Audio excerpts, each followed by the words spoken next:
Bonjour, je m'appelle Jennifer Boisy, je suis directrice à la CNAM en charge de l'innovation et je m'occupe notamment de l'accélérateur de projet 51.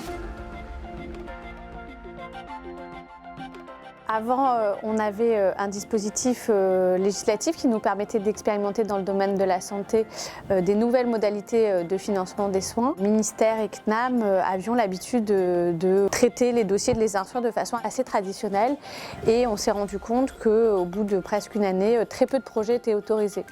Du coup, sonnette d'alarme à Matignon, réunion d'urgence, que faites-vous de tout cet argent? Vous ne dépensez rien, il y a des goulets d'étranglement, il faut que vous travailliez différemment.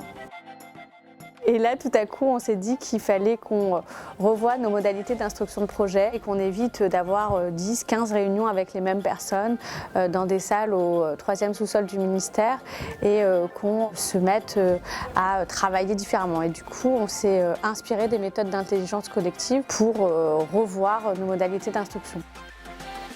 Avec l'accélérateur, on a réuni les porteurs de projets, les instructeurs côté ministère et côté CNAM. On a travaillé différemment, on a changé nos postures et on a instruit de façon plus dynamique les projets en évitant les redondances et peut-être les injonctions paradoxales qui pouvaient être données aux porteurs.